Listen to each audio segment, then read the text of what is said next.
Seems fun. Oh, Unless you start playing a bit more oh, defensively and put both of them in this what a great defensive. Yeah. start. We are live, everyone. Tom, you're live. Right, lads. Oh, Welcome, everyone. Thank you very much for tuning in. You're absolute legends. And as you can see, it's a bit of a mad stream tonight. So apologies, messing with some new software. So it's more or less a test stream anyway. I'm getting ready for the new season. As I said, not the best to start. Saying that, we've had worse to start, haven't we, on episodes. But enjoy my two very special guests. And as I said, everyone, apologies if it is lagging, which it probably is. It's not you. It's my system software probably being overloaded. So I'm just messing with a couple of settings. Let me know, or your technicians in the comment section below, if it's echoing, or we'll more or less try and go through it anyway, all the settings. But I'm joined by two very special guests, and we were speaking about Amrabat.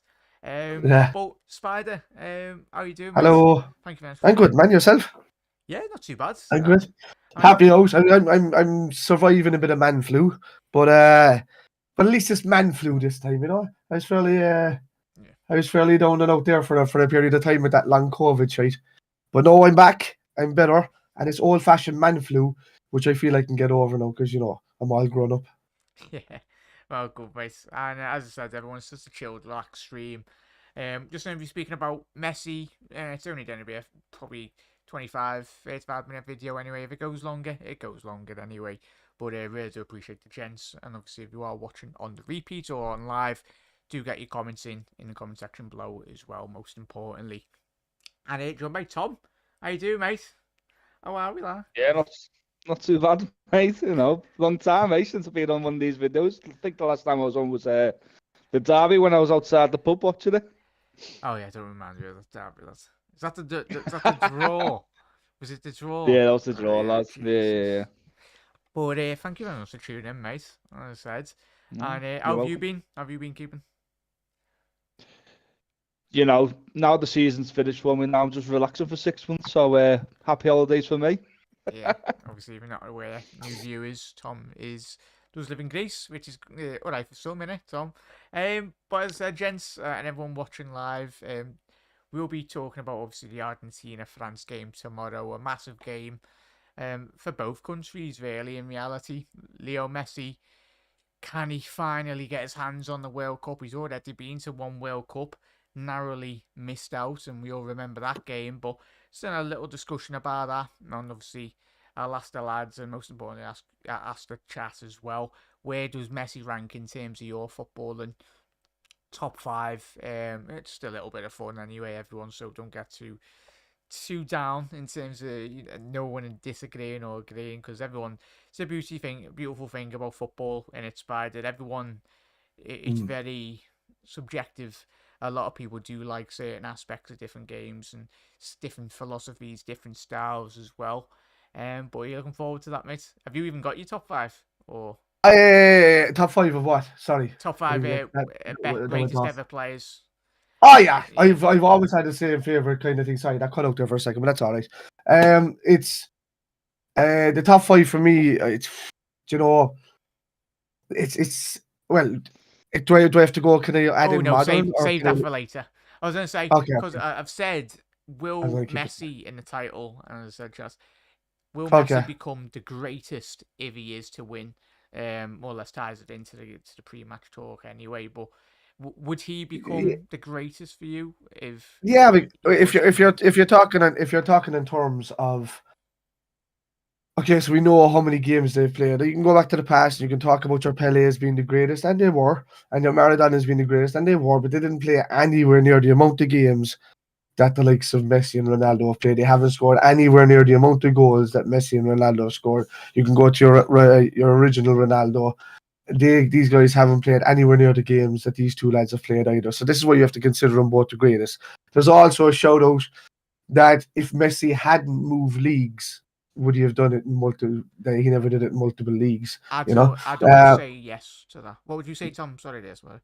Would you say yes or no to that? Or? What of Messi not winning multiple leagues? Yeah, for me it'd always be yes, because the way I look at that, and it's a great point by Spars, and shall let us know, Suarez, the way in which he destroyed the Premier League, for Yeah. Liverpool just on his own. Mm. Obviously, he was helped by Sturridge and Sterling and all that, but I think very similar. Not obviously play style because Messi's a bloody level above, but I don't think Suarez is that far off Messi in that season really. Obviously, Messi, if you can compare his greatest ever season, he got what stupid amount of goals. Can't even remember. He got like something 70, 80 odd goals in a Mm. calendar season, one it all probably more than that goals and assists. But would he for you, Tom? Do you reckon he would have done in the Premier League? I for always say will say he would have. I don't know. It depends what time he joined for the Premier League. Like if he joined in the same area as Ronaldo, I probably would have said no. But if he joined in his peak, he probably might have because I think a lot of teams are kind of rebuilding that type of transition. So it is. I think it's probably yes or no, depending what time he did come into the Premier League for me.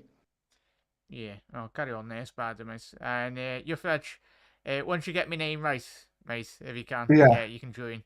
But you know my name, fella, so sadly Also, not called right. there's things as well. There's also things just to let you know, Jack, that they're watching.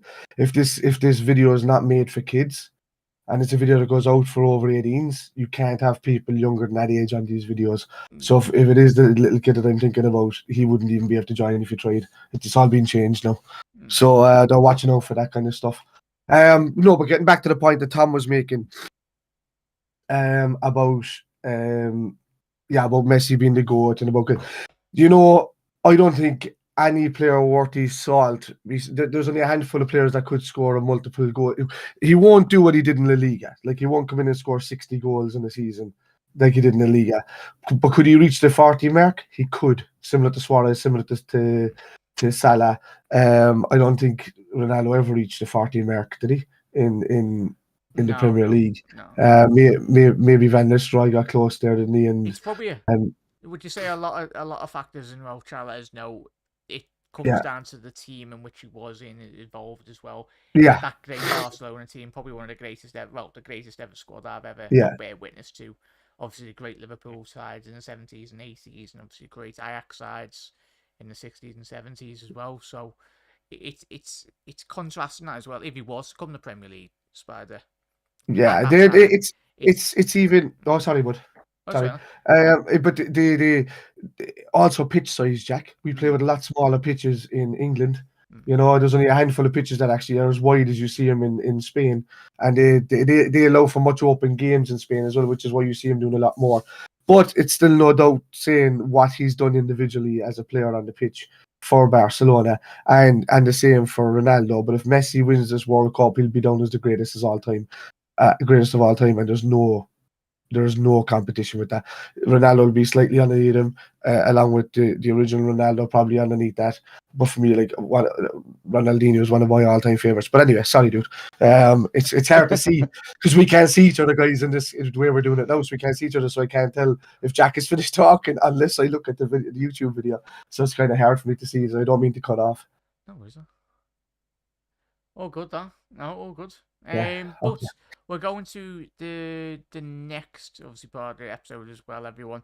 As I said, apologies, a bit it's just testing the software, and if it is lagging, everyone apologies. Just it's getting a workaround anyway, and once we've got it sorted, we'll be happy days.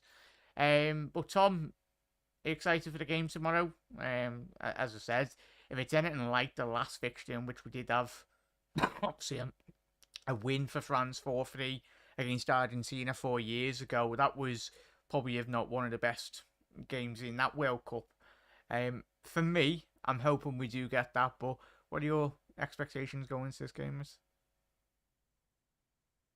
I think it's gonna. I think it's gonna be.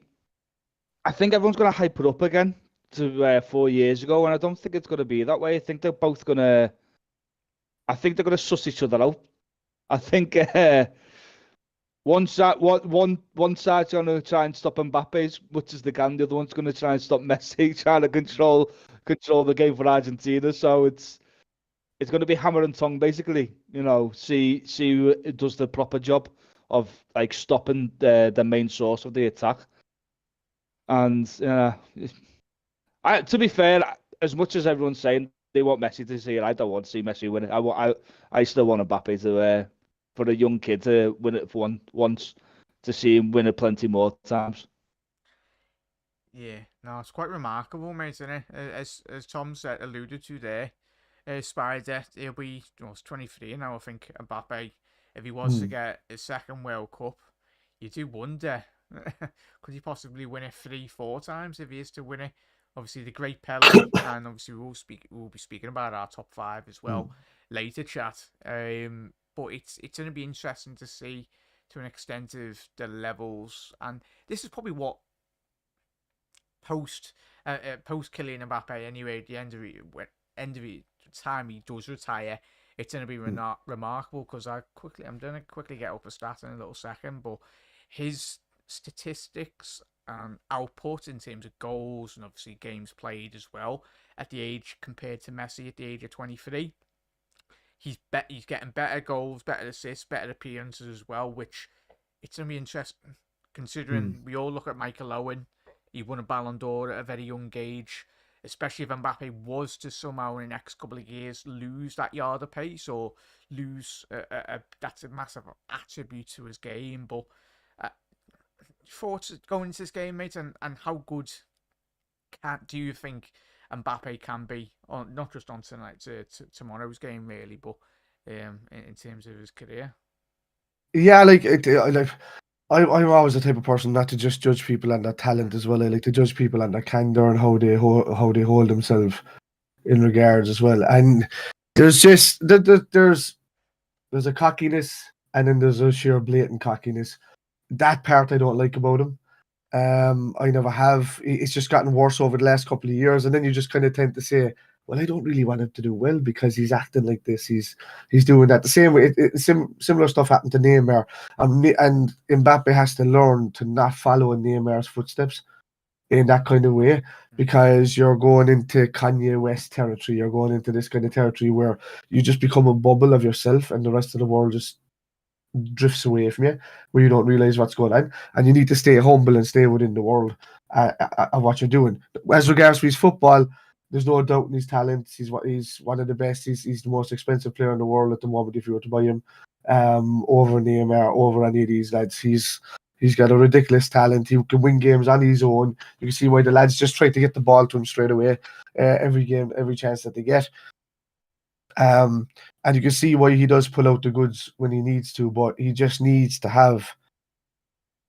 As you said, he's 23, so he does need that pull back a bit. And maybe we'll see it over the next 2 years where he just thinks, I need to look after myself a bit more. I need to do whatever I need to get the right people around me. I need to get the right, and once he does that, he'll go on and he'll keep his head in the game. They'll build a France team around him. He'll have a head on his shoulders that's not just prevent, because we can see how a player like that can create a team that's just full of either jealousy or envy or not togetherness, and it's not just because of him trying to be some sort of asshole or something like that. It's just because they're oozing their bravado a bit too much, and it just doesn't sit right with other types of players and stuff like that. So to keep it good in house, they've got a fantastic team at the moment, and it's running that way because you still have your Varans in the team, your Lloris's in the team, you still have your Griezmann's in the team, who back in the day did have a small bit of an ego himself, but he seemed to have calmed down in later years, and maybe that'll grow on Mbappe as well, and he'll learn to do that. But for me, he can go on and win World Cups, no problem, but he'll never be at the level of Messi and Ronaldo if he doesn't move leagues. If he doesn't do it, no, you can't play in France and turn around and call yourself the best player in history. It's that simple. I Can't play agree in with the that. yeah, you can't play in the Farmers League and turn around and call yourself the best player in history, even if you win 4 World Cups. I mean, Pogba's after winning World Cups, and he can't call himself one of the best players in history. Do you know? Yeah, Because he didn't do that at United, but he was able to do that at Juventus. So you can't play in these farmer leagues and turn around and then say, yeah, I'm one of the greatest in history. Because he only moved from Monaco to PSG, and he hasn't gone anywhere else yet. So for me, yeah, it's the same as if somebody's a great player for the Dutch team, but just never left Holland. yeah. It's just you got It's to a do it. great point that mate as well, and Yeah, we've already spoke about obviously Messi potentially in his career if he was to have come to the Premier League. We've had yeah, that debate, but it's a mm, great point, mate, because when we were comparing obviously Messi, his best years is in his Yeah. professional career. He was doing it in Champions League, winning Champions Leagues. La Liga at that time was the league. And obviously only over the last, say 3-4 seasons. Yes, Real Madrid have Yeah. been very dominant in the Champions League and have done over the last large majority in Europe anyway. But obviously we've just seen that drop off slightly from La Liga in terms of the competition level, because that was the pinnacle of world football. At the everyone remembers Ronaldo, Messi years when both of them were going head to head. Everyone remembers that Messi celebration when he would just hold up a short shirt in the Bernabeu. After I think he was getting a hat trick or like a Yeah. goal or whatnot.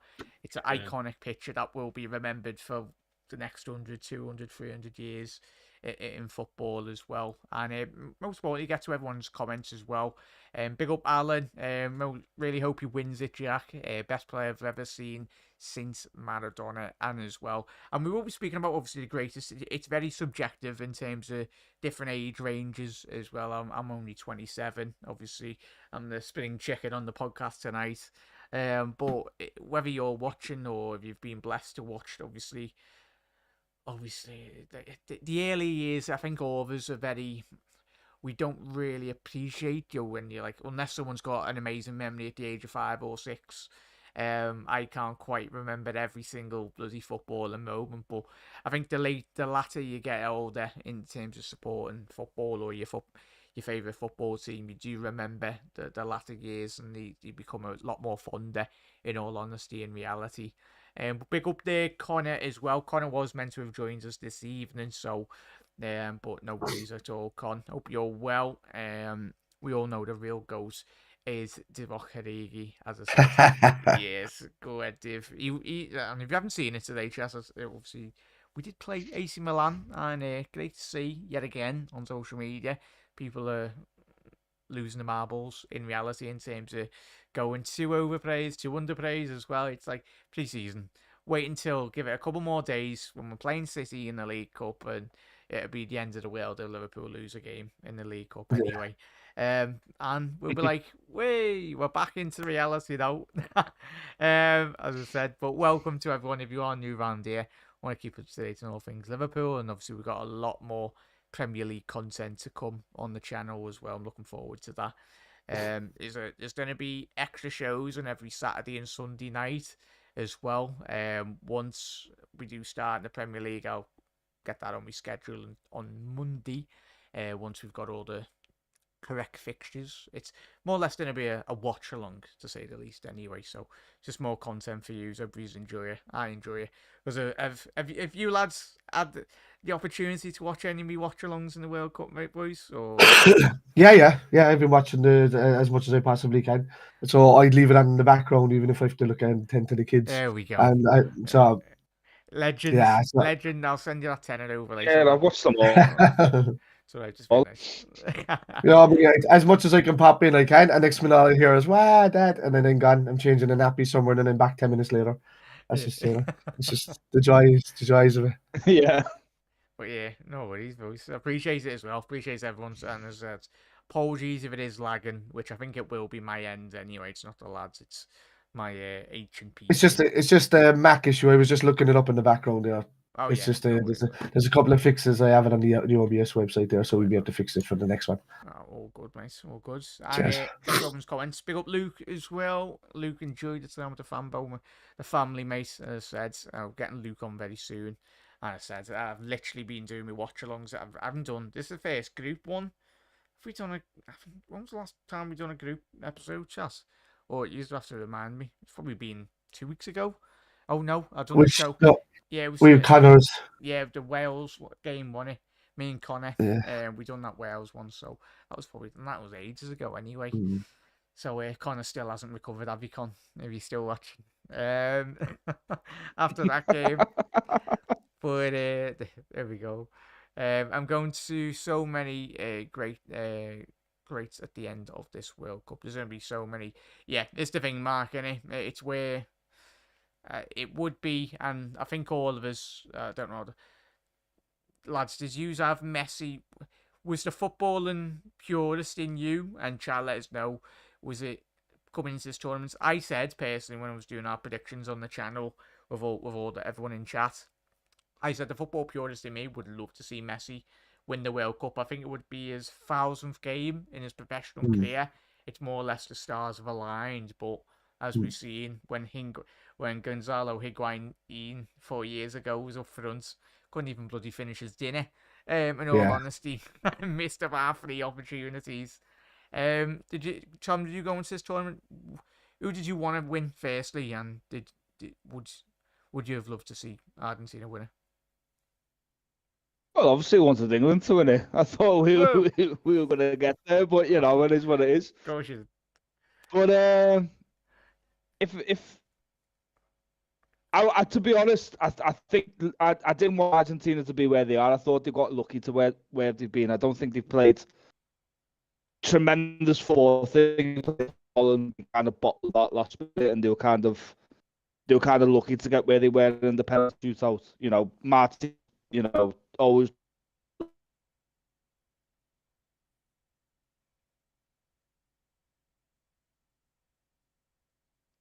To them because right, they probably have deserved it if in that aspect if they have made it all the way to the final. But I don't know who did they really want? I wanted Denmark to do well. And They were my Uruguay. underdogs, and they kind I of think bottled that as well. Denmark and Uruguay have been massively No, disappointing.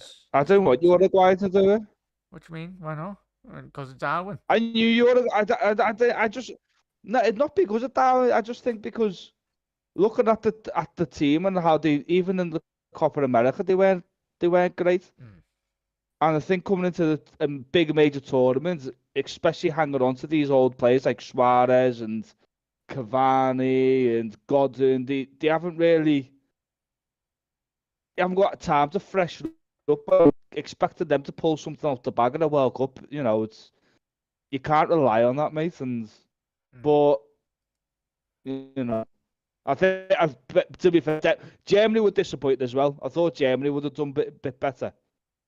Shocking. Yeah, 100%, mate. Spider, would you concur with that? Yeah, look, I did say when I was chatting a few weeks back that I said I always wanted to see the Dutch do it because they've had some of the greatest teams in history to have never won it. So, you know, and then I thought Argentina for even let alone from Messi. I didn't. If I my choice is between Messi and Ronaldo to do it, I wanted Messi to do it, just to kind of show that just to stop this debate happening because as good as Ronaldo is, which he is, he's never created goal scenarios like Messi is. He's never created situations where he's took on an entire team at once and then slotted it in the bottom corner, or just did the ridiculous stuff, flicking it over 3 or 4 people's heads and then slotting it in the bottom corner. He's always been in the right place at the right time. He's always been a great, free kick taker. He's always been a great header of the ball and a great forward. But I've never seen, maybe on 3 or 4 occasions where I've seen Messi do it 200-300 times. There's just a difference there. So that's why I was looking at it. That's why I kind of wanted Argentina over, Messi over Ronaldo to win it. But no, I've always had a soft spot for the Dutch team. I've always liked the way they played. I've always liked how they conducted themselves in tournaments. I've always liked the fans. They're very, very similar to Irish fans when they go away. They're much aligned. They get along with everybody. It's just and how they conduct themselves and stuff like that. But it's just that they've always had the greatest teams, not one of the greatest teams every era to not have won it. So yeah, for me it was always the Dutch or Argentina. Yeah, 100%, mate. And get to Mark's comments as well. Big up there, Luke, as well. Obviously, nice one for that, Mark. Appreciate it. Mark said, I'm a fossil compared to Jack. Not that far off, guys. We'll all be fossils in another 100 years. But yeah, football really is back next Thursday, Andrew. Can't wait for that, mate. It's going to be so good. Just to, as I said, I've enjoyed the football, of course, focusing on the football. Commentating because I would have literally been looking at a blank wall for like 2-3 weeks anyway on end. As I said, I've enjoyed it. But yeah, I'd agree with the lads. As I said, coming to this tournament, I would have liked to have seen Messi win the World Cup. I think that will very much, that leads us on perfectly, really, to obviously the little well, score predictions. I'm gonna go 2-1 France. Tom, what are you on tomorrow? Chat, get his score predictions in as well.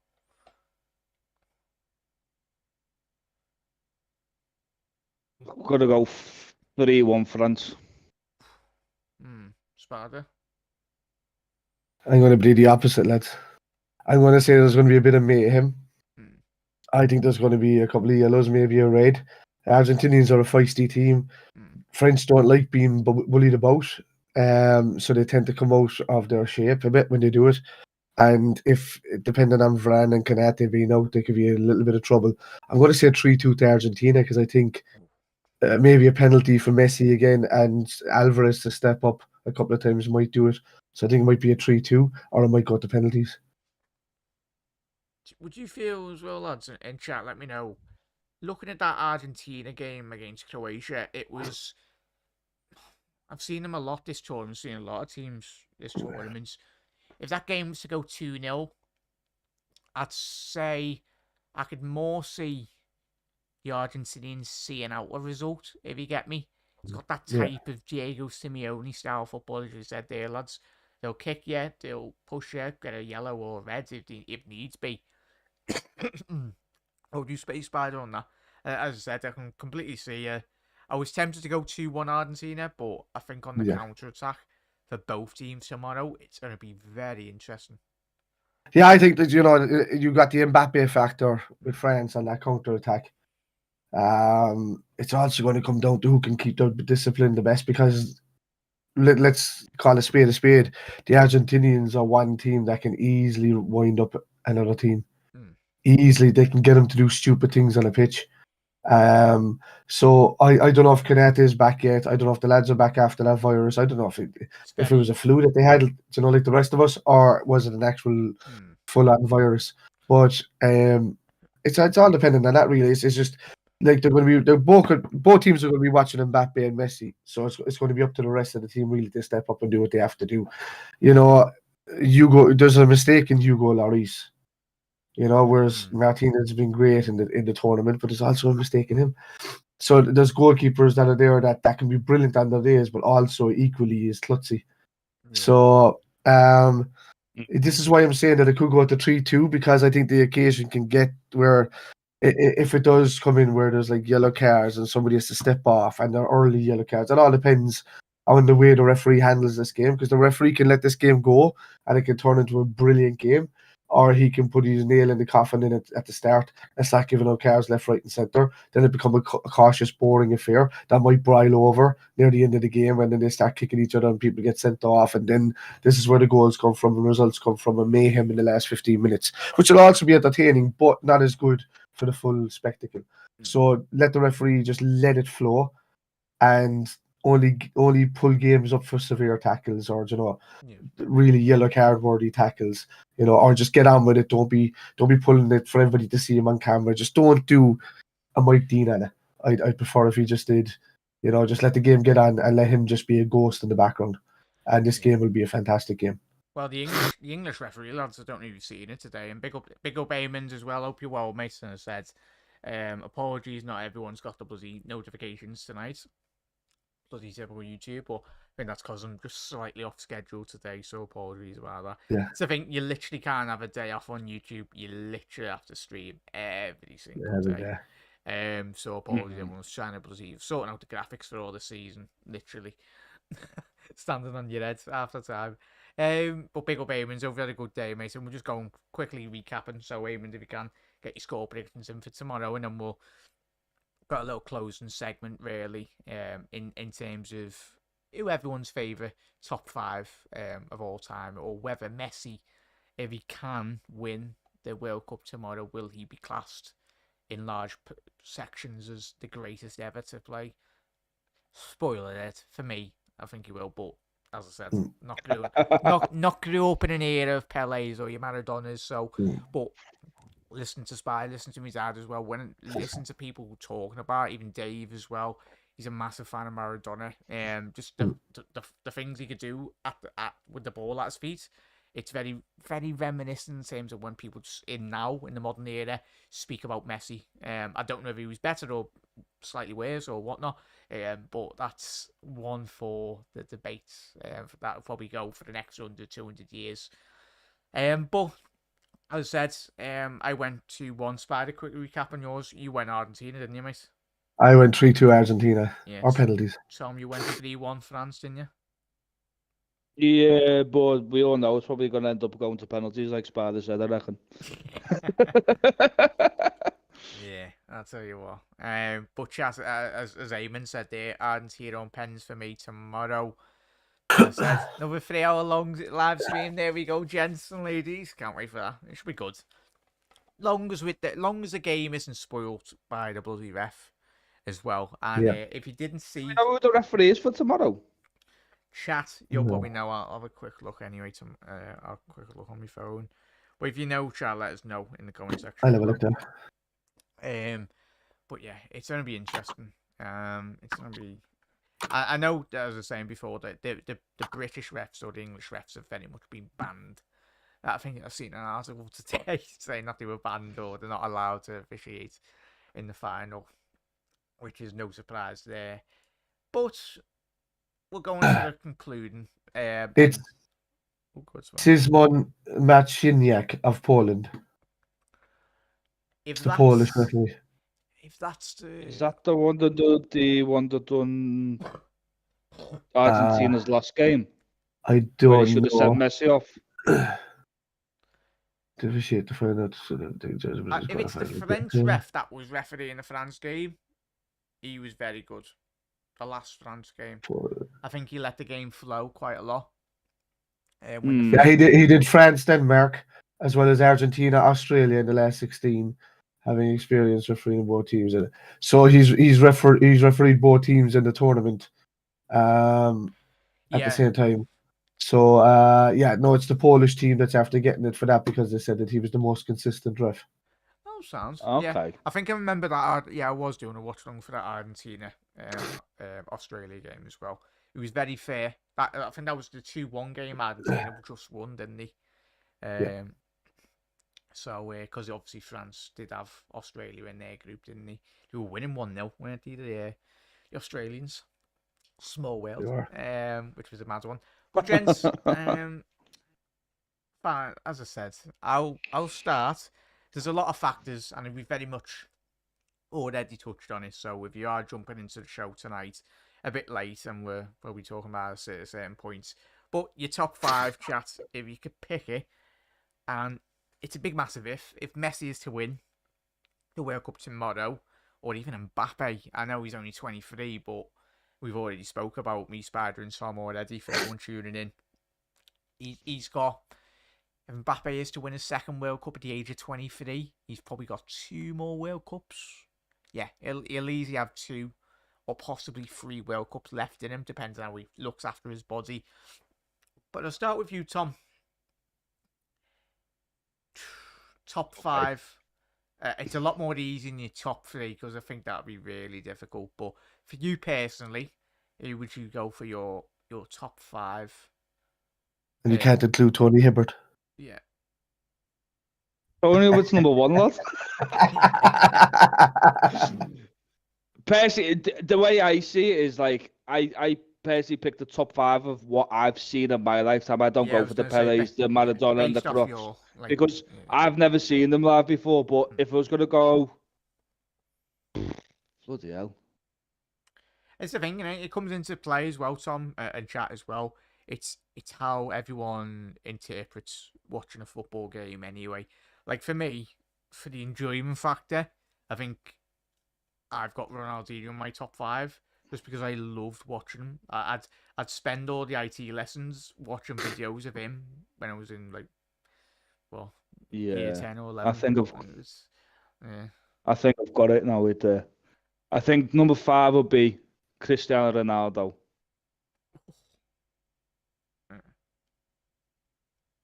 Number 4 would be Messi. Messi 4th? Yeah, for me, yeah. Wow. Because I don't class of like all the goals and what they. I just like how they change the game of of their style of play for me. Yeah. It's not. Achievements does come in as a main factor, but for this, for me now, number What a, three. Scenes when Tom says Steven Gerrard. Yeah, of course. Go on. Yeah, whatever. Number three, Fat Ronaldo. Oh, 9. Yeah. Number two, this might probably shock you, but Luis Figo. He was a very very good. good player back in the day. The fact that he moved from And like both of the big teams in Spain to madness. He put it. yeah, He had a I buyout did clause, watch didn't he? that documentary. Yeah, 60 million release clause in 2000. Yeah, that's. And number one's Ronaldinho, obviously. Ooh, good top 5 that. Spider. Yeah, like I'd agree with him definitely with Ronaldinho. Ronaldinho is one of my all-time favorite players. It's just lifestyle changes kind of halted his career really. In what it is. Now, what I'm going to do is, and I'm going to be a bit controversial with this one, is that I'm going to base it on not what they've done individually for clubs or whatever like that, but what they've done in both really.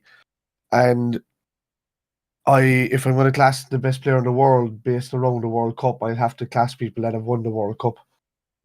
And I can't kind of like Ronaldo is going to be one of the greatest players in history, but not in a World Cup. He's going to be that because at club level, and this is where they're all going to differentiate, and this is where Messi's going to take over as one of the best in the world if he wins the World Cup, because he'll have won the World Cup and he'll have done it all Done the Cup in America as well. Cup of America as well, and even though Portugal won the Euros, that's where that level just distinguishes them two apart. So Messi winning the World Cup will make him the greatest of all time. At the moment, he's not. And at the moment, he's not a World Cup winner. So I'll have to do this outside what I think is a World Cup winner. And because I'm a little older than you lads, I do get to put, well, if you putting Eusebio in there that far back? No, I'm not going back to Eusebio and thinking, but if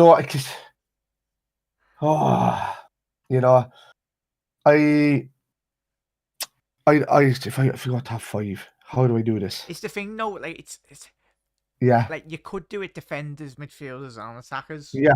But it's like even like the great Maldini, like Neuer in his position, as Tom alluded to, he's revolutionised like the modern era of goalkeeping when it has time at young age. Schalke, linked with Man United, he's got that move to Bayern Munich, and he's been a stalwart.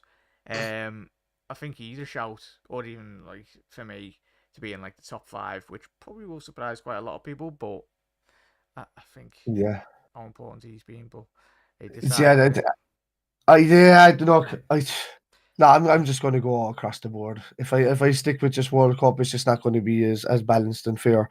So look, I'll place who I deem were the best anyway at the time, in the world in history, and I'm going to balance their club and what they've done in tournaments and stuff like that. So,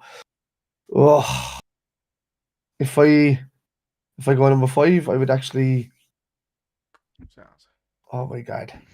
I can't. It's nearly I can't. It's nearly I can't take them away from the position. It's okay. So I'll defo do another show of this chat, and I give you preparation time because I've put them on the spot. But probably no, it's not even that. I want to pick them, but it's just who do I put in these positions? So I'm gonna go. I'll read through. Look, I'll let you decide. And go on, Sakla. Well, you're going to read through what? I'll just read through the Anfield Larks. Big up, mates, as well. Thank you for tuning in, gents. As I said, Eamon's in the Anfield Lark have got theirs. So the Anfield Larks go on Maradona first, Pele, OG Ronaldo third for him, Ronaldo, and then Messi. I think that's the order. The Anfield Lark always give away rounds. Yeah. Hopefully that's right. No, but in no particular order, he said. Oh yeah, no particular order. Happy days. And obviously, Eamon's I forgot I didn't even put Ronaldo as Zidane in, man. Jeez. That's what I was putting. I'm putting Zidane in mine, but I didn't know where to put him. over. You see, this one I'm getting mixed up because Ronaldinho is one of my best Take- all-time players. Take Ronaldo out of my take Cristiano Ronaldo, man, put Zidane in there. Yeah, There's so many, isn't it? Like, Yeah. Ivan's gone with Maradona, Pele second, Messi third, Cruyff fifth, Ronaldo ninth. You love to see it, Ivan. I've decided. It's going to be Cristiano Ronaldo in fifth. It's going to be, for me, Iniesta in four because he was so integral to that Spanish team when they were playing. Like, I had to choose between that. He was just so fantastic. He pretty much won that by himself. I'm going to go So many. Zinedine Zidane in third. And then I have to decide between Ronaldinho and Messi for the top spot. At the moment, my favourite's always been Ronaldinho. If Messi wins it tomorrow, he goes top spot. Yeah. That's So, it for me. I just think Iniesta was a genius. I would love to stick Steven Gerrard in there because he's one of my all-time favourite players. But he won a Champions League. He didn't win a league. He didn't win a World Cup. So I would bang him in there over any midfielder on the planet in history. To be honest with you, I think he was that good. Him and Zidane were at that kind of level. So yeah. yeah. It's Ronaldo didn't win a World Cup. Who? Who didn't win a World Cup? Gerrard. Oh yeah. I bet Yeah, there's yeah. some. I bet there's some names though that I haven't chat. Let us know if you're off the top of your head. Obviously the older generation as well. I bet there's Yeah. been some Cruyff as well, as you Yeah. mentioned there. Like Marco van Basten, Ruud Gullit. Yeah. Yeah, there's names in there in my year because I mean I'm 41, so I've been pretty much paying attention to the World Cups and stuff like that since '86. So you're talking the hand of God years. So that was like the first one I've sat down and actually watched. Bet you You know celebrated what that I'm one, didn't you, mate? I did. The whole year you were just out throwing cups and pans around the place. I never understood why. But all the old folks, there was paddy caps flying everywhere and pints of Guinness flowing. Yeah. So yeah, I never understood why, but it was fun to watch. Oh, But yeah. Oh, yeah. No, he's spot on there, gents. And Jackie Bungeni, as I said, yeah, I'll probably do like once the World Cup. We'll probably have a better picture tomorrow, of course. We will. Obviously, we've still got a couple of days to kill in reality in the build up to the Premier League. But yeah, once I'll try and get a couple of people on, and if it's easier to do it on StreamYard, I'll do it. But I'll get obviously the graphics sorted and everything, so everyone can like put their starting even like top 5 or even top 10. But we'll probably do, if we can get like 5 people on, we'll probably pick one player, but it'd be different sections, if you get me, gents. Do you reckon that'd be easier? So you could do your top 5 defenders, top 5 midfielders, and then Yeah, probably. We could do like an all-time World 11 of World Cup winners, and also an all-time World 11 of people that didn't win the World Cup as well. Stuff like that. yeah, so, That'd be pretty cool. Yeah, because they can't be in the same mix, really, can they? yeah, so Yeah, that's true. and well, that'd be a good shout there. So yeah, it's a shout there, lad. But I'll go with mine. Messi numero uno if he wins tomorrow. But even still, he's brilliant. Yeah. Eusebio, wait, hang on. I travel back in time. It's mad that England actually knocked him out. I think we knocked him out in the semis, was it? Like the great Portugal side. Like I think it was in 60, not 66, but I think it was this year after all. Like the For Eusebio, he's just Yeah. another Cristiano Ronaldo, isn't he? Have you forgotten in history Well, when Messi becomes the best? He's got I was looking at the records as well. Eusebio's got such a great record then in that era. Savage. I think he's got more goals than games, which is mad. And that is in knockout football as well, in World Cups. But yeah, I'll go Messi, top number 1.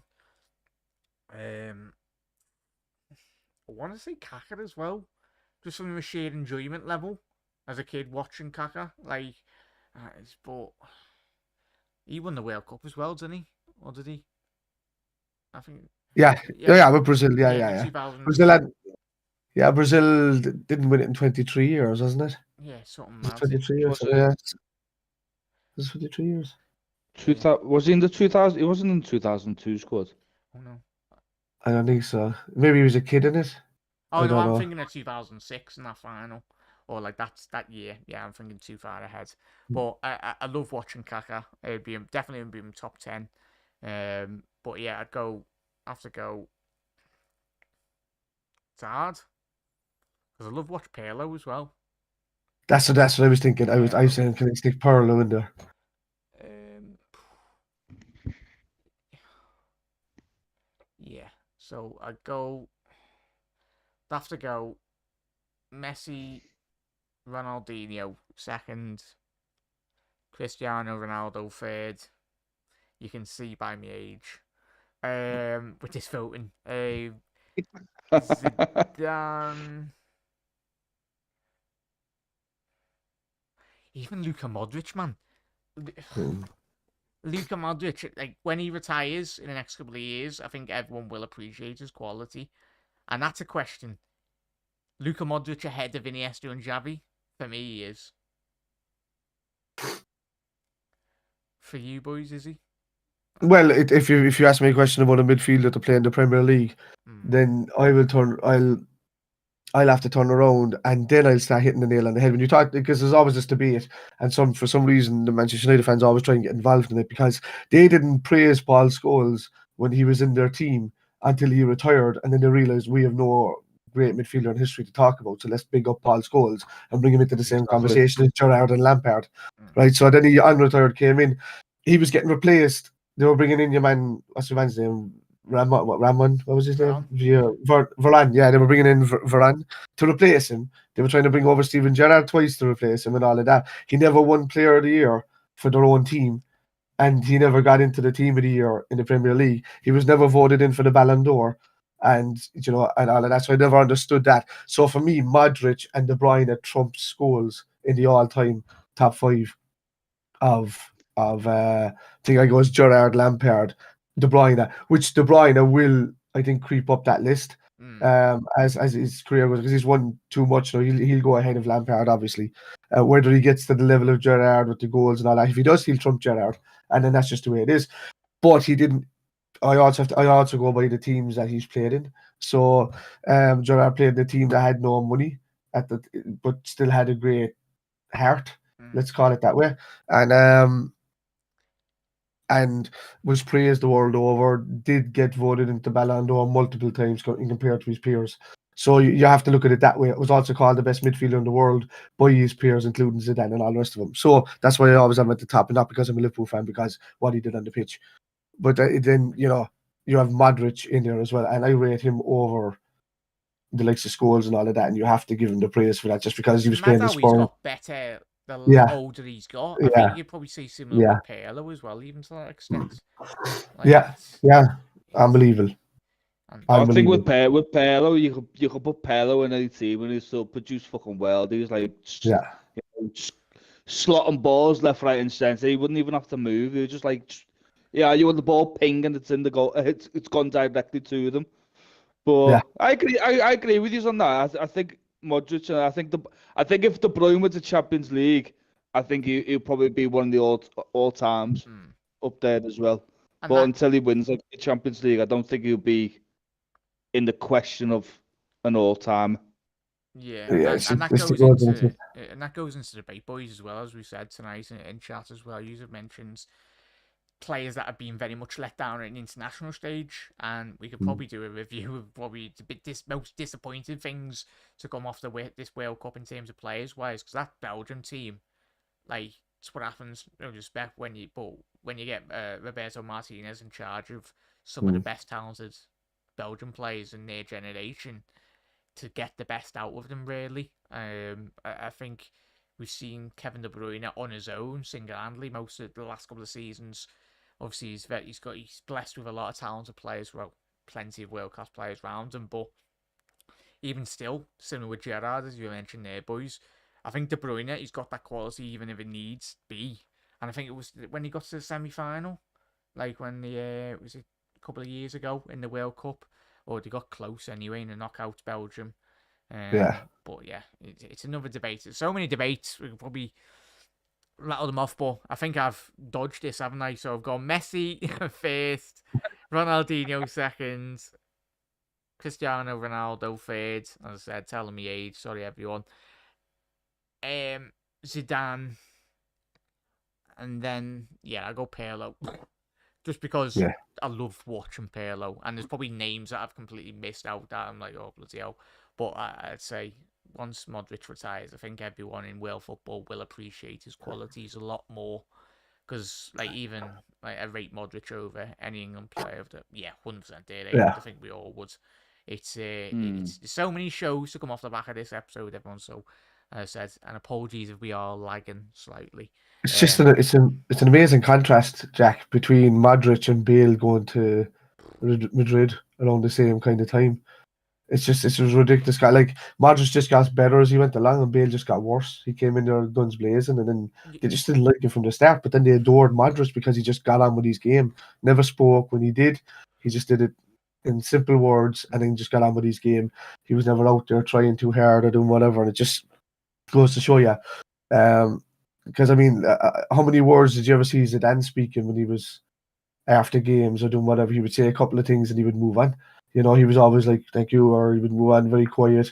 It's just That's probably you can what just see that. makes but that's Yeah, probably what makes look at some of the best players the best. yeah, They let the football doing the talking, innit? yeah, And yeah, pretty obviously much. we've seen Dejan Lovren. He's like, "Oh, I'm the best centre half in the world," and then a couple of days later he gets absolutely done by Real Madrid. And Yeah, he has a history of doing that, doesn't he? And even yeah, he does. obviously he had the World Cup final as well. Imagine a world where Dejan Lovren won the Champions League and the World Cup in the same year. Bloody hell. Jesus. Yeah, that would have been. Yeah, it's nuts. I don't know. Liverpool got some serious money for that, then, wouldn't Yeah. Sold him back to Southampton. Maybe well. Yeah. they? Who was the other fella that was coming? He's partner, wasn't it? It starts with F. What was his name? It's Um. Portuguese, isn't it? For Fonte, George Font, Font. Jose Font, yeah, Jose Font, or Jose Font. I will die on that bridge of my own. I said we've signed the wrong centre half. I Yeah, know Fonte. I'm just yeah, slightly slower than Fonte, but I get knackered going up the stairs anyway. He's no chat. Um, it's like it's gonna be that's another show for another night anyway. But so yeah, that's my top 5. Big up Jose, as I said, mate, and chat. Whilst we're here, if you've got Discord, everyone, if you are watching on the repeat, I'll boot over up now. Do do do. Wait 1 sec, make sure it's the right one. How are you, Jose? Thanks very much, man. I'm feeling much better, buddy. I've a little bit of man flu now, so that could just be, snotty kids. Simple. Yeah. So it's all good old fashioned man flu. The long COVID seems to have started to drift away, which is great. But yeah, good old fashioned man flu is there. But yeah, So yeah, big up Jose as well. And chat, obviously, if you haven't got Discord, or it's I will be posting obviously the links and just the general. So if we're not live streaming, it's just so people can just speak. And obviously, everyone's welcome as long as you're a subscriber, and more or less we'll notice the silly sausages that do join, and they'll probably be getting removed anyway. But everyone's welcome. Once we've got everything sorted anyway, everyone so appreciate it. And it's just easier to send out notifications in it, when we're live and the schedule and everything. So it's a bit more easier more to of a interact. more of a community for you, Jack. Aye. Spider's into it. Well, you're smashing your gaming over the last couple of years, mate, and then you know all Yeah. Discord. So I've learned everything off Spider in recent weeks anyway. So as I said, that's what we're all about, and helping one I another. taught him absolutely nothing he knows. Aye. Whoa. I'd agree there as well. But Eamon, Modric is a model pro. We need more than him in the game. And that's another show for another night as well. Eamon's in it, like the modern age of how footballers, and we've already spoke about Mbappe, how great he can potentially be, even though he is one of the world's best players at the minute. But it's how he continues that consistent level, and we've seen the attitude, and it's. Would you say, Tom? It's the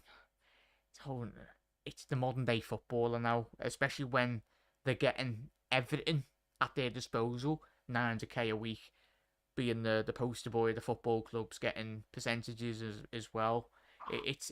Would you say it's become more difficult to not be that arrogant in modern day football, or do you think there's still, as Eamon said there in chat, there's still those model pros, i.e. Jude Bellingham, just saying, 19 years old, the way he handles himself in the press and on the pitch as well. There is still that old guard, to say the least. Yeah, I agree that there are some model pros, like you say, Jude's probably one of them, and there's probably some hidden talents that we just don't know because we don't watch them enough to see how they respond to their teammates. I think with Mbappe, his ego went out the window when PSG said, "Oh, you can have a say on who we sign and who we don't sign." So I think that's where I think his issue lies. I think what Spider was saying beforehand was saying I think he needs to calm it down a little bit and just carry playing his football and let the football do his talking. I think if he moves away from PSG, I think he'll do him better because you've still got the egos of like Neymar and maybe like all the other superstars have been signed for stupid amounts of money, like Donnarumma, which is probably another stupid signing for a goalkeeper of his stature to go to PSG, in my opinion. But there are some big egos in there, so I think best for him is to move away and join a team where they'll smack him back down to reality and say, That's "Listen, do the football." I think that's one of the main reasons why PSG have never won the Champions League, Tom, because the whole lot of them point the finger at each other and they never look at themselves when it comes to losing games. So none of them turn around and fight for each other. They always fight for themselves. And it's like the whole mindset of the team is you have to win it for me and you have to win it for me and you have to win it for me, and it's just bouncing that off each other, and they're just like some younger players coming through and stuff like that feel like that they're going to be in trouble if they don't. You can see that even with Idris Gueye going there for a while in the period, and do you know how he wanted to come back to Everton? He Like, I mean, played. He was who one was of their best players as well, mate. yeah, I've seen the odd yeah, game for yeah. Paris Saint-Germain, and even Ginny to that extent. I think all of us said, "Oh, Mm, Ginny's the type of midfield that Paris Saint-Germain needed." yeah. Like that gritty But he didn't player have. that put the work effort in, but he just He never just got a doesn't have game. the ego. Yeah, Doesn't have the ego, and that's the thing. Because I don't think that Paris Saint Germain are ever managed. So no matter what manager goes in there, the team kind of runs itself with the ownership and the mindset that's there in the club. And I think that if one of these players comes out, like your Neymar's and your your Mbappe's and whomever, and actually goes to a team with an actual manager and gets man managed and brought down 50 pegs, I think it'll be a rude awakening, and you'll see a world class performer week in, week out, under a Klopp or a Pep Guardiola or somebody like that. I think you're going to see a change of attitude straight away. You're going to see a different style. You're going to see a different outlook on life. I mean, just look at Mo Salah. He's one of the biggest stars on the planet.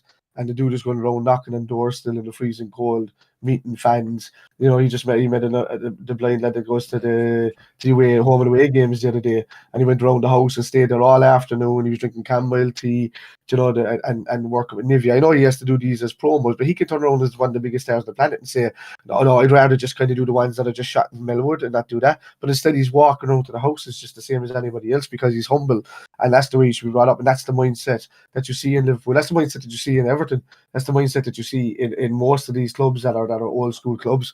You don't see that in your PSGs and your Man Cities. You don't see them, and that's the I thing. know. I remember. Well, this is probably going off topic. I know the PSG fans aren't happy with how the club's getting run now, Yeah. and they said they want a change of ownership because they've had fun experimenting buying all these big players, and it's just not working. Mm. And they said you've ruined the club. You've bought all these players. There's no chemistry at all. They don't know how to play with each other. Like you were saying, they're all there to play for themselves, not for the natural team. It's And a that's show. where, the fundamental of it is gone out the window. And they said we want the old PSG back. Mm. it's mad when you look at like Montpellier and Lille winning league titles in that dominant. I think it was just Montpellier, obviously with Olivier Giroud a couple of years back. Anyway, it's mad when you think about it. 2006, wasn't it? Something like that. Yeah, a long time ago. Obviously, Yeah, and Steve 6 and and 7. Yeah, Lille won it when Hazard was playing Hazard. Yeah, as just well. before he moved. Yeah, so it's mad, and the fact that, as you Excuse me. said there, gents, Pochettino, he's a very talented manager, but I think even if you had a Klopp or a Guardiola. That's why I think I've always said, I don't know how you lads are feeling, chat, if I think Zidane would be able to manage that. That's why I think he was very successful when he walked into that Real Madrid dressing room. He was like, yeah, I'm Zidane. We spoke about the top best ever footballers to grace a bloody football pitch, and Zidane is in that contention, really. It's like, it's not a case of Ronaldo turned around and said, oh, you don't know what to do. Like Zidane would have laughed at him and went, yeah, I do. I've won more World Cups than you, fella, and all that. But quickly get to go to the comments as well. Everyone's comments. So big up Jose as well, mate. Hope you're well. Obviously just replying to Spider there. Big up Mark. We're all doomed. Yeah, we are, Mark. 100%, mate. And Eamon, does Messi deserve a World Cup win? Quick one there, Tom. It's a good question. For me, he does. But it's like anything. When the hand of God with Argentina all those years ago, probably a lot more controversial World Cup wins in like the 70s, 80s, and 90s as well. I bet you if you go back and obviously we look at the archived footage, I bet there was a lot of very dubious decisions going for a lot of teams in that time period. For you, does he? Think for me, he does. But I think what Messi has been let down in previous World Cups or previous campaigns with Argentina is his team. We look at Julian Alvarez in that semi-final, stood up tall, yes, a couple of deflections here and there, but I think he's been helped out massively by the team. We see Enzo Fernandez, Otamendi's turned into one of the best centre-halves in the tournament as well. Would you say, Tom, or? I think this time round he's got a team that actually are young and are wanting to win the World Cup after coming off winning that Copa America. Obviously, previous years, like you say, you've got they had so many world star players, like Mascherano. Who's the winger? Higuain. You had all them. This time all right. Maxi Rodriguez. It'll go on this time, but I think this time it shows that he's the main focus, not everyone else that was part of that team. Like actually, Saint Tevez was in that team as well, weren't he? But I don't know. You could say that about any player that like a big superstar. Do they deserve the World Cup? It's like saying does Mbappe deserve to win the World Cup? I think it's just how the team plays. I don't think does that certain player deserve to win it. That's what I was thinking exactly, Tom. You know, everybody's talking about Messi and Mbappe and who deserves to win it, this and that, but I think as a team they do deserve it because they wouldn't be in the final. Exactly. The Paul's probably one of the biggest enigmas in this World Cup. Like, I've not seen a lot of him for Atletico Madrid, but he's got that Diego Simeone attitude, kick you, put in a shift. Mate, he's Messi's bodyguard, isn't he? Have you seen him? Have you seen everything he does? Yeah, well, that's the bodyguard, isn't he? Like, but as I said, I still after this World Cup, don't get me wrong, he's a very good footballer, but I think but as we spoke about Paris Saint-Germain there, boys, as well, and like that probably concludes really for every world class or two world class players, you need players around them that facilitate their ability to be the best players. If you get me, your Jordan Hendersons, your N'Golo Kantes, your all of these type of players. You can call them world class in their own way, but they don't step into the starlight like everybody else, you know. And that's the thing. You need your Amrabats, your Hendersons, your Tony Hibberts back in the day. You need all of these kind of lads, you know. You need these kind of guys that just go under the radar. You know, for Everton with Seamus Coleman for donkey's years, and that lad on the left back, what's his bloody name again? He hasn't played in a couple of seasons, and I'm forgetting it already. Leighton Baines. Leighton Baines, that was it. You know, you had these guys that played in the sleeve, played with their heart on the sleeve. Gerrard was a world class player, but he still did a lot of dog work as well. You know, this is where you get the level of world classness, and that Mbappe can go around, he can dance all he wants around people and score goals and do that. But how many tackles in a game does he win? How does he get the ball back? You know, it's what the other lads do for him as well. Whereas you do need what I call the donkey players, and the donkey players are super important for every team, every international team, and every every club team, because without them, these guys aren't superstars. To be honest with you. Yeah, the ones now, and especially as we spoke about today, everyone in broad ranges. It's been a good show tonight, gents, as well, and Yeah, still yeah. got a couple of more minutes as Yeah. well, chat. So appreciate it. It's probably branched into probably bigger avenues anyway, but that's it's just a chilled episode, nothing to do Yeah, with it football. always does. Yeah, but as you said, the asparagus, class them as donkey players, or just players that really aren't your But box it is, because I ticking. mean, one of the most important animals on the planet has been the donkey for the last, I don't know how many thousands of years. You know, they've saved villages, they've done whatever, they've held up whole communities. And it's calling somebody, when I say it in that way, I don't mean to insult, because a donkey player for me is the hardest worker in the team. He's the guy that, you know, can take a beating left, right, and centre and give it back at the same time, and also just do whatever is necessary, and is loyal as the day is long. So that's what I mean in that kind of way. In case somebody thinks I meant it in a different way. No, I've always known the saying, if being the donkey player is one of the most important Carries players like in the a lot team. of the work, doesn't he? And Yeah, everything he's really. the workhorse. As you Yeah, said. But yeah, it's like and that's probably another episode for another night as well. In terms absolutely. of, like we spoke about Ginny, and statistically, players that don't input, like in the modern Yeah. day era, everyone looks at goals and assists, but like especially with a modern era that we live in Twitter, most importantly as Mm. well, and even YouTube to that extent, you could probably do a whole 2 hour episode. But if someone tunes in for 2 seconds and they go, "Oh, what have you just said?" Like they'll isolate that moment and like disregard like the whole 159 minutes in that episode. It's like, oh, can you know? Yeah. I done a short, like I clipped some of my best bits, obviously to watch along, and everyone shout out to this fella anyway, get me views, nice one fella. He went show more emotion, and I was like, Christ, I've just cut a 2.5 hour episode into a 58-second short on YouTube. It's like people probably see, and especially on a football pitch, they only see what they want to see. I don't know Yeah. you feel, Tom, as well with that. It's like Everton, a lot of the hard work, as we've already alluded to just then, goes under the radar. Yeah, yeah, it's true. I agree with Spider with what he says, the donkey player, like what we could all say like the workhorse, but I agree. I call people like a donkey and all that. Like a Wobie. I always call a Wobie a donkey, but There's different meanings. he is the donkey because he actually runs and he starts winning the ball.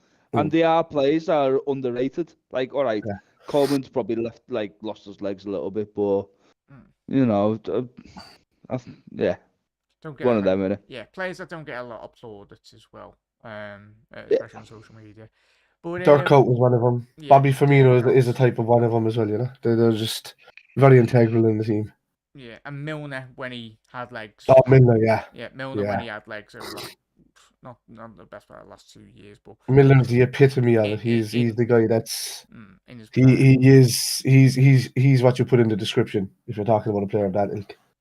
Yeah, and that, as we said, facilitates the better players, and Liverpool, as we know, and that's why Liverpool are looking to their midfield as being the main source of injection of cash, because we do Mm. need it. Everyone knows it. Every Liverpool fan up and down the bloody world knows it. And hopefully, when the midfield is facilitated the best by better players or better added quality, most importantly, added quality on what we have got in those areas, then we will see bear fruits in better performances. But quickly read out the last couple of comments as well. I think there's always going to be respectable players in the game from Mark. Yeah, a lot of players support the communities and the fans as well, and especially Everton. I've got to shout out Everton as well. No, a Liverpool channel, but Everton do a lot more, even though Liverpool still do a lot in the community as well. But I think Everton are absolutely fantastic. A lot of the work that I know a lot of my mates have done behind closed doors as well. And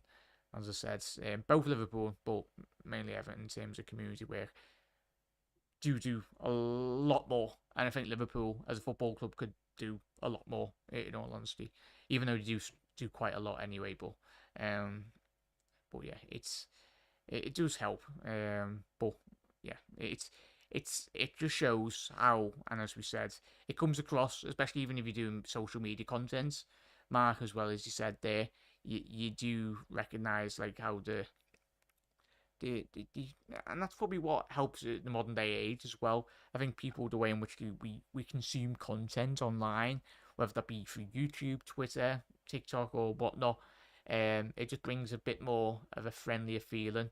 Because it's not like in the 70s and 80s when you'd literally go on a night out in Liverpool and you'd probably bump into John Barnes or Ian Rush and you could have a gab with them.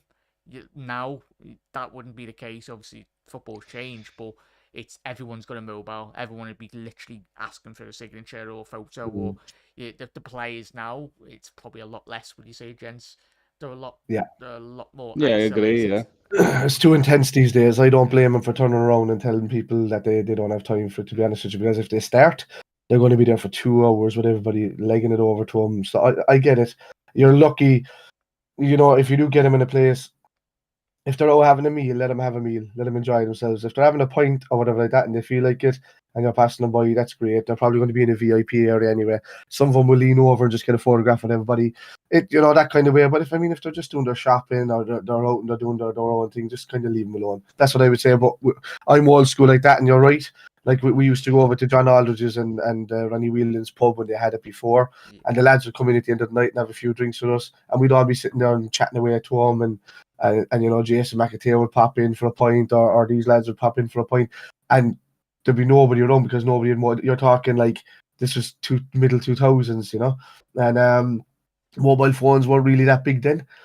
So you had one that maybe played Snake on your phone, and that was about it. So nobody was taking photographs, whatever. It was just chit chats. You'd leave them alone. You go over. They'd come back over to you chatting away because they were just integrating them with the crowd. But now it's all social media. So all people don't want to look at the person that they're talking to in the face. They want to look at them through a phone and just go like that. I don't care what you're about. I don't care what you want to talk about. I just want this picture just so I can show everybody else. And that's the problem today with most of it. I get it. It's a great spectacle to have a photograph of somebody like that.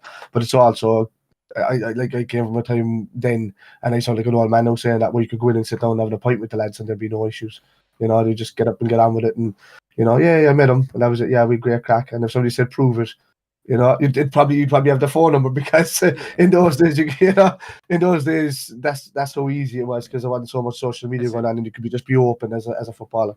Yeah, I bumped into Gallagher a couple of times. I remember being very young in Mackey's, very young. I think it was 82 Mackey's or something, and obviously he was there with his family, but little me, about 6, I was like, oh my God, it's Jamie Can. I was like, can I have your picture? That's allowed. Yeah, he was like, sounds. But I think obviously he does a lot of, obviously a brutal lad anyway. He's a lot of social media work, but he's a lot of the players, modern day footballers now, for all the money they do get paid. Obviously, Carrigan, Gerrard, and there's a lot of work that not everyone knows in terms of social media. Modern day footballers, they do so much, and that goes into, as we've already alluded to, the community work from both Liverpool and Everton, a lot of clubs up and down the country as well, and spoke about players as well. Jordan Henderson, I think a lot of that was behind closed doors in terms of what he'd done for NHS. I don't think a lot of obviously it's out there and that, but I don't think people fully understand the sheer extent of what he done. You got all the captains of the Premier League and everything, all the interviews in there, but I think that just shows how much of a remarkable man he is. And but yeah, we could be here for a very long time anyway. But gents, how long have we had? Bloody hell, an hour flown by, boys. Bloody hell. An hour and a half. Yeah, I've enjoyed that. A little chilled, relaxed about a footy, and I think now more clubs and fans status when they were running to celebs. Yeah, it's the thing, get it, mate, 100%. Eamon, quick one. Thoughts on Southgate's decision? Oh, is he staying? Quick one on that, Tom, and quickly run through. I think it's the right decision. I think the only reason why he's probably said yes, so when it comes to the Euros, we probably might have a chance of that one. I think that's the only reason why he's done it. If in hindsight, I think he shouldn't have took it. I think he's probably took us further as his abilities as a manager. He's probably took us to the peak now for his managerial career. Yeah. I think he shouldn't have carried on personally for me. Yeah, for me, if he doesn't win the Euros with that squad, considering it'd be 2 more years older and wiser, and the tournament experience off the back of this. I would have given him another 2 years, but if he's not winning the Euros, then get rid, because I don't want to be another World Cup wasted of probably like the peak years of certain players in this squad as well. I know the squad's quite young, exactly. but even still. Spider, what do you reckon? Just quickly, I know.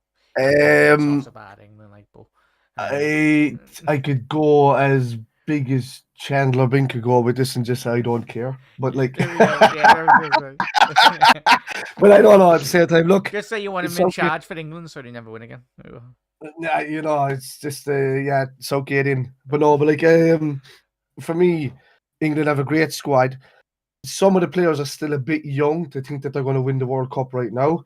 And then you're coming up to like your Harry Kanes, your Jordan Hendersons, and all of that, and are just kind of pushing past it. And you're right about this. If he does not win the Euros, which is the perfect time for these players coming of age and these players peaking out,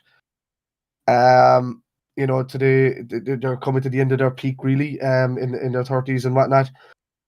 Then that's the time that he needs to go. And if he doesn't do enough in preparation, because just remember England got relegated from Europe, from whatever that league is, that friendly league is, before that, you know, before the World Cup took off. So that's got to be a certain blow as well, you know.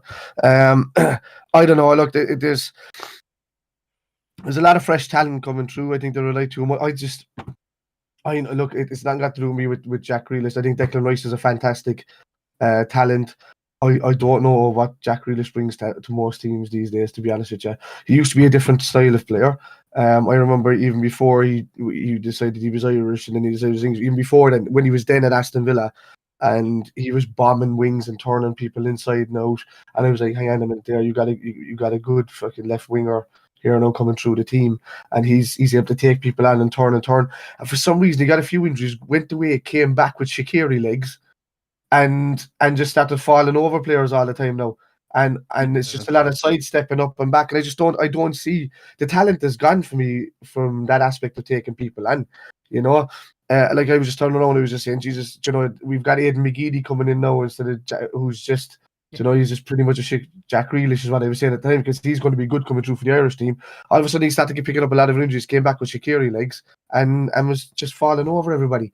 And I'm just like, what happened to him as a player? But yet he's still got the status that he's going for 100 million from Aston Villa to bloody Man City. I don't see it. I don't understand it. But I can see it in Declan Rice. I think he's a fantastic player. I think he can control the midfield. I'm sorry that he went from Ireland to England that time as well. Sorry, I won't get you started on We've stole two. Yeah. Stole two. But no, you could keep one of them. We would have taken Rice back. But like, I don't see it. I haven't seen it in years with Grealish. I don't understand the pull towards him. I don't see what he does, really. So I think he's another player. He's another player that needs to smack back to reality. I think he needs to go away from Man City and produce what he used to do when he was at Villa. I think he comes across really good, and just to find a point here as well, chat let us know. He comes across really well in interviews. Yeah. But I think it's like a lot of players that have gone to Manchester City.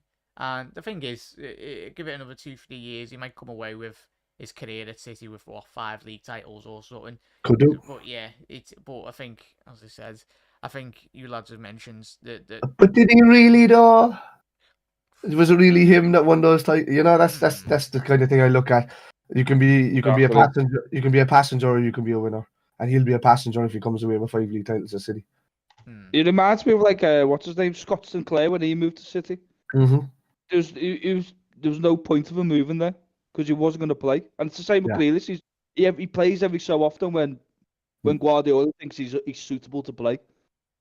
Like Rodwell. Yeah, like even Rodwell. Like when you look at Rodwell as a young kid, like obviously was turned out rubbish anyway in the end. But I think he's like, you look probably go past in the last 20 years, probably players that you pick and go move too early in the career and just very much plateaued. Yeah. But yeah, just some people just kind of mentally fall out of love with football, but they still feel like they're in it. And I think Gareth Bale is your biggest guilty party there. You know, he's a guy that was one of the best talents in the world. All of a sudden, he just seemed like he wasn't on planet Earth with regards to football anymore. He was thinking about everything else outside, and it was like he can't wait for his career to be finished before he goes on and does it. But he just feels like he'll leave everybody down if he wants to walk away now, or he wanted to walk away maybe 3 years ago, and he hasn't. I just think these guys should really make up. It's you're going into a territory which are Philip Coutinho's. How often does a player leave a club like Liverpool or another big club or something like that and goes on and has a better career than what they had at Liverpool? It's very rare in percentages when you see that happening. Michael Owen went away. I think he had one good season at Real Madrid, and that was it. His peak was there. It happened with Torres as well. Suarez is probably the only person that left Liverpool and went up again in his career. And Xabi Alonso, but Xabi Alonso was done dirty, and I think Benitez didn't give Xabi Alonso enough respect. Don't give me PTSD to that. Yeah, for me that's everybody raves about Rafa Benitez and stuff that there is, but I've always looked at the side of Rafa Benitez where he has got a dark side too. He has, he has, and I'm going, and I've always kind of looked at that and kind of said I loved him as a Liverpool manager or whatever like that, but I would never have him back again as a Liverpool manager because sometimes he just makes bad decisions, and I didn't. Playing Gerrard on the right for most of the season was a terrible decision. In a time we were going to win the league, it was just stupid bloody decision, and thinking that Gareth Barry was better to come in than Xabi Alonso was almost a nail in the coffin in my head. I don't care what happened in 2009 when he was at the better season. For me, Benitez was kind of gone down in my estimate, and I was actually looking elsewhere that who could come in and do the job. I was never calling for his head, but I was looking elsewhere because I could see the hassle that was happening between him and the club and him and Ferguson with this beef riding up that he didn't have the right. I know he won the Champions League, but he didn't really. I that rant about him, Ferguson picking the. That's when you knew very well and truly got in his head. Yeah, it was in his head, and he had gone and he was just focusing on the wrong things at the club at the time, and that for me was just, it was like a nail. I could go on. There's just certain you could look at the dark side of football, or you could look at who's kind of fizzled out, who's fallen out of love with football, who's still in there, who's not. You could do a whole show on that as well, Jack. It's just there's topics on that I could talk about for like 4 hours straight. There really is. So yeah. No, but we'll definitely do that, boys, as well, and girls anyway.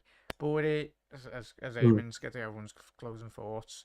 So Rice could have stayed at Ireland and never play a World Cup, or join England and play for the World Cup. True there, Mark. Grealish should take a leaf out of Modric's book. That's I wouldn't say that, Mark, about the Ireland getting to a World Cup. The problem with Ireland at the moment is, well, there's no real problem. It's just that we have a lot of young talent coming through now, and there was a stage where we had nothing for about 5 or 6 years. But like you look in the 90s and most of the early 2000s and stuff like that, we had great talent coming through, and the majority of them were based in teams like Liverpool and Everton and Manchester United. But the problem there is that we had a guy take over in the FAI that did a lot of under-table stuff, and a lot of the money wasn't going back into grassroots, and that ruined our youth system kind of coming up. So this is the kind of point I'm trying to get across there with that.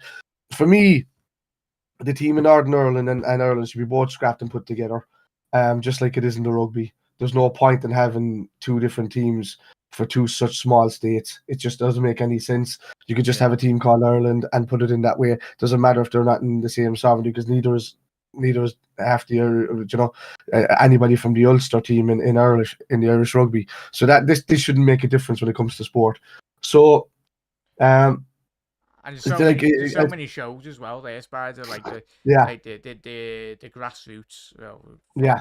Probably do a series on that. Like anyway, in this season, like just talking about like the bottom team or obviously getting because the way a lot of Liverpool fans, even me included, really, when we said about we haven't really spent money, but I've even spoken to a couple of Bournemouth fans this season, and they're like, no, you do spend a lot of money compared to the likes of Bournemouth, and even if you go into like League Ones and League Twos, like Liverpool spend a lot of money compared to a lot of the other clubs in Wales.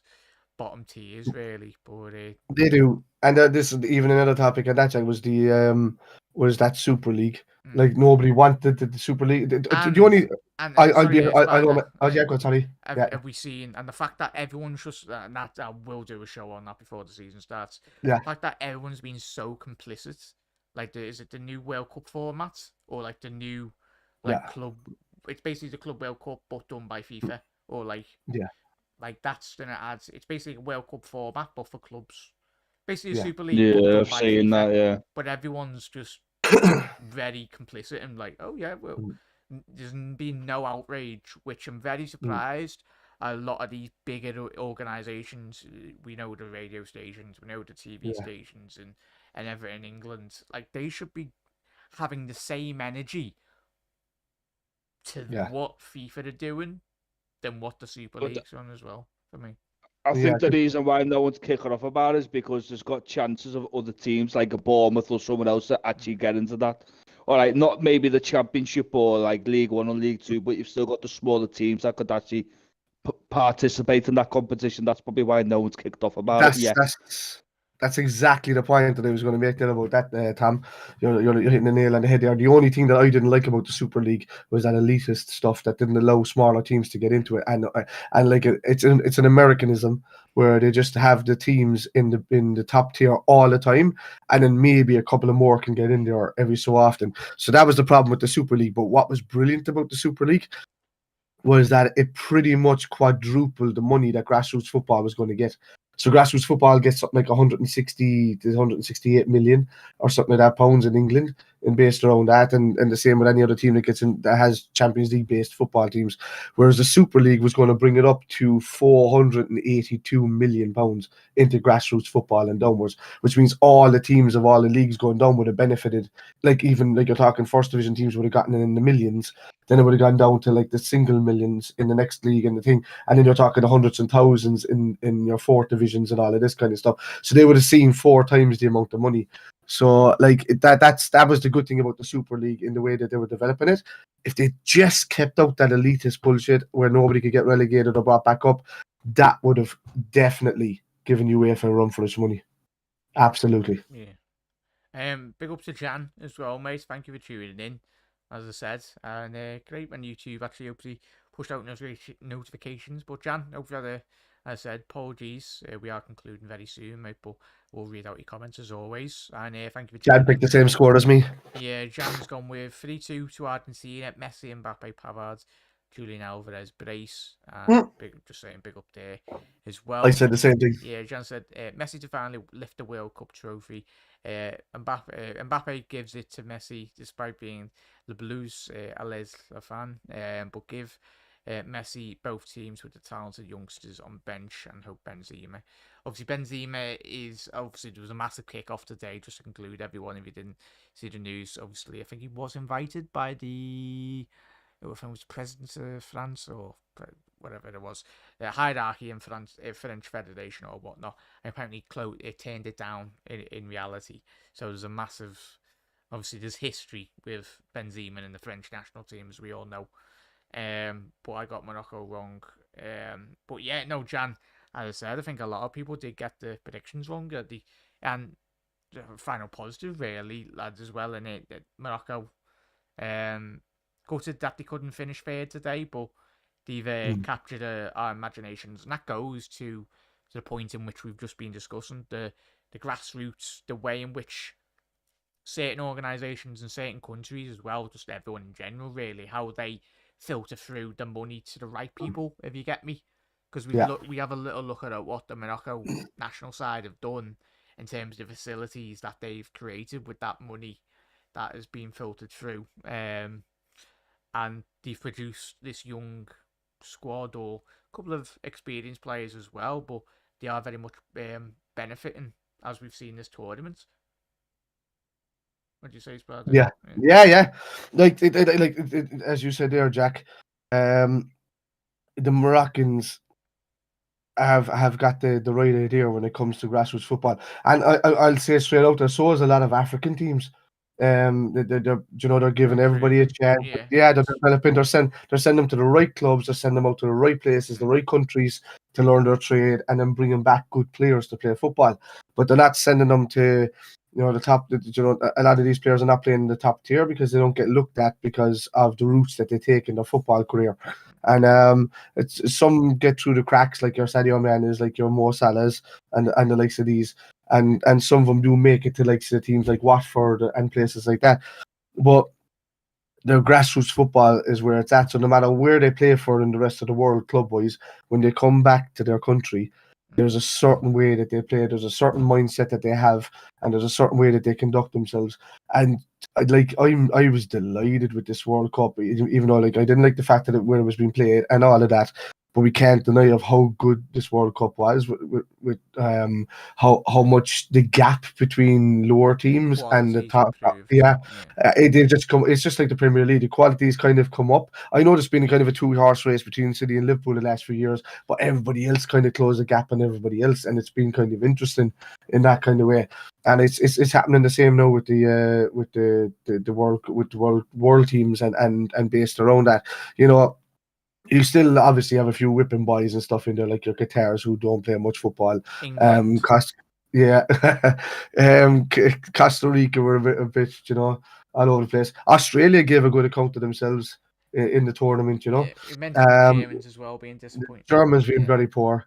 Spanish were just up and down, up and down. Yeah, they were just up and down, losing to Japan, and and the teams that you would expect to get through. Italy not even qualifying, and the likes of that, and the group even that Morocco was based in with how they won their group was just fantastic. They were just an unbelievable account of themselves, and they should be proud going home, and that'll do their FIFA rankings no harm at all.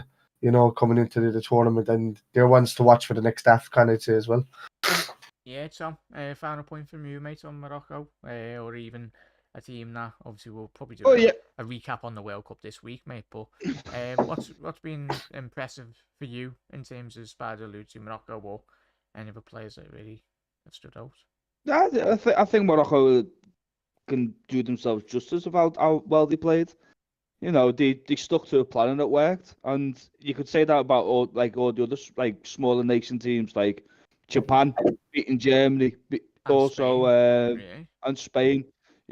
Also Ghana doing well, Senegal done well. I think Canada You as well, know, boys, and they I had think the two semi-finalists, or was it two semi-finalists in their group, which is mad. yeah, I think you're right. Canada do well. They, and maybe the next World Cup if they qualify, they'll probably give everyone the run for the money. But they, I agree with the It's what Mourinho always said as well, and he's always said if the African players took to the native country, the African nations or the Afcon would probably dominate the world Yeah. in these big tournaments. It's only because these like smaller countries, Mm. we probably all know they all ask for money if you want to represent our country, and that's why none of them go there. It's They the represent Another- it's their the scouting Yeah. departments as well for all these clubs. Jack, which is Yeah. another one more point on that grassroots. There's one big thing that I've noticed over the last, especially 10, 15 years with the decline of grassroots football is you see bigger clubs now, especially with big academies and stuff like that, taking on a lot younger players.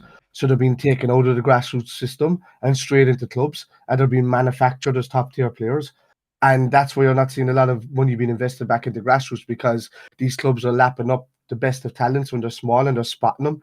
And they've got these scouts that are out there spotting players as young as 7 and 8, and then taking them into these clubs and then manufacturing, semi pro to average to almost pro players by the time they hit 13 and 14, and whether they make it or not, then they're thrown back into the grassroots system if they're unwanted.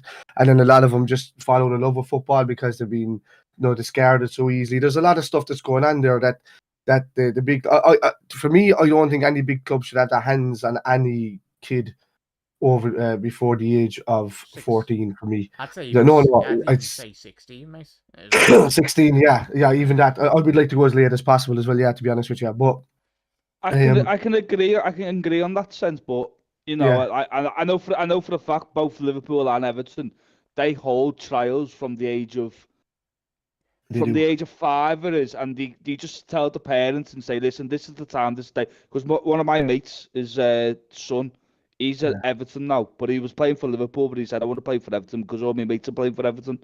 Yeah. And they went to the trials, and they said, right, we'll take your son. I do agree with it, but I agree what you're saying with they shouldn't play from. I think they should play from the age of 14. But is Yeah. it the parents pushing them to Yeah. do that at a younger age to say, listen, this is what you have to do now. This is your life. Yeah. You're gonna make It's the same as pageant kids, isn't it? it. Yeah, yeah. Yeah. It's So yeah, you gotta watch that too, and yeah, it's great doing that. But I think that even if they go to these academies, which is great, I think if the clubs want the fun, if they want to put that funding that they do into their own academy and that part of it into all the other teams that are out there for the grassroots football and playing school leagues and stuff like that, and then send the scouts to do that the old-fashioned way, I think it's just a better atmosphere for them, and I think it's more of a spectacle to them because they're already sitting there at Liverpool, wearing Liverpool jerseys, and then they grow up and they're in the mindset that they're all Liverpool players or they're Everton players or the Man United yeah. players, and the next minute they get dropped out, and they're like, oh, what happens now? What do I do And, now?